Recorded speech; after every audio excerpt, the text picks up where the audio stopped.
ಹರೇ ಕೃಷ್ಣ ಒಂದು ವಿಡಿಯೋ ಹಾಕ್ತೀನಿ ನೋಡ್ಕೊಂಬನ್ನಿ. ಶ್ರೀಕೃಷ್ಣ ಸಂಧಾನ ಅಂತ ಹೇಳಿ ಸೀಸನ್ ಮುಗಿದ್ರಾಗ ಎಲ್ಲಿ ಸಾಯ್ತಾನ ಅಂತ ನನಗೆ ಆಟ ಬಿದ ಮಚ್ಚ. ಹಾಯ್ ಮಾಮ.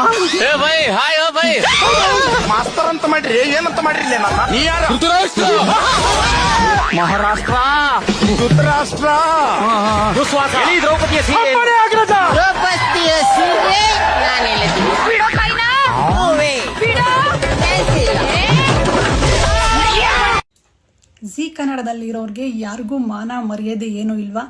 ಅದು ಹೇಗೆ ನೀವು ನಮ್ಮ ಧರ್ಮದ ಬಗ್ಗೆ, ನಮ್ಮ ದೇವರ ಬಗ್ಗೆ, ಕೃಷ್ಣನ ಬಗ್ಗೆ ಅಪಹಾಸ್ಯ ಮಾಡ್ತೀರಾ? ಯಾರು ನಿಮಗೆ ಈ ಅಧಿಕಾರ ಕೊಟ್ಟವರು?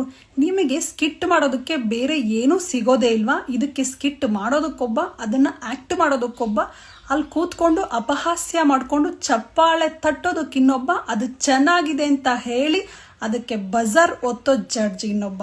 ನಿಮಗೆ ಯಾರಿಗೂ ಮಾನ ಮರ್ಯಾದೆ ಏನೂ ಇಲ್ವಾ? ನಿಮಗೆ ಅಷ್ಟು ತೆವಲಿದ್ರೆ ಬೇರೆ ಧರ್ಮದ, ಬೇರೆ ದೇವರುಗಳ ಬಗ್ಗೆ ಅಪಹಾಸ್ಯ ಮಾಡಿ ನೋಡಿ, ಆಮೇಲೆ ಗೊತ್ತಾಗುತ್ತೆ ಅದರ ಪರಿಣಾಮ ಹೇಗಿರುತ್ತೆ ಅಂತ. ಶೋ ಮೂಲಕ ನೀವು ಏನು ಹೇಳಕ್ ಹೊರಟಿದ್ದೀರಾ ನನಗೆ ನಿಜವಾಗ್ಲೂ ಅರ್ಥ ಆಗ್ತಿಲ್ಲ. ಎಷ್ಟು ಜನರ ಹಿಂದೂಗಳ ಭಾವನೆಗಳಿಗೆ ಧಕ್ಕೆ ಆಗುತ್ತೆ ಅನ್ನೋ ಅರಿವು ನಿಮ್ಗೆ ಯಾರಿಗೂ ಬರಲಿಲ್ವಾ?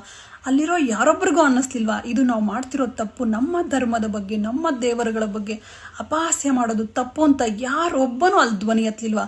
ಎಂಥ ಸಮಾಜದಲ್ಲಿ ಬದುಕ್ತಿದ್ದೀವಿ ನಾವು ಹಿಂದೂಗಳು ಉದಾರವಾದಿಗಳು ಸರಿ, ಆದರೆ ಇಷ್ಟರ ಮಟ್ಟಿಗ ನಾವು ಈ ರೀತಿ ಕಾರ್ಯಕ್ರಮಗಳನ್ನ ಮಾಡ್ತಾ ಹೋದ್ರೆ ನಮ್ಮ ಮುಂದಿನ ಪೀಳಿಗೆಯವರು ಏನು ತಿಳ್ಕೊತಾರೆ ನಮ್ಮ ಧರ್ಮದ ಬಗ್ಗೆ, ನಮ್ಮ ದೇವರುಗಳ ಬಗ್ಗೆ? ಅವ್ರಿಗೆ ಒಳ್ಳೆ ಅಭಿಪ್ರಾಯ ಬರೋದಕ್ಕೆ ಹೇಗೆ ಸಾಧ್ಯ ಆಗುತ್ತೆ? ಅವರು ಸಹ ಅಪಹಾಸ್ಯ ಮಾಡ್ಕೊಂಡು ಹೋಗ್ತಾರೆ. ನಿಮ್ಗೆ ಯಾರಿಗೂ ಅದರ ಪರಿಜ್ಞಾನನೇ ಬರಲಿಲ್ವಾ? ಯಾಕಿಂಥ ಕಾರ್ಯಕ್ರಮಗಳನ್ನ ಮಾಡ್ತೀರಾ? TRPಗೋಸ್ಕರ, ನಿಮ್ಮ ದುಡ್ಡಿಗೋಸ್ಕರ ನೀವು ಬೇರೆ ಏನಾದರೂ ಮಾಡ್ಕೊಳ್ಳಿ. ನಮ್ಮ ಧರ್ಮವನ್ನ, ನಮ್ಮ ದೇವರುಗಳನ್ನ ತೆಗೆದುಕೊಳ್ಳೋದು ಎಷ್ಟರ ಮಟ್ಟಿಗೆ ಸರಿ?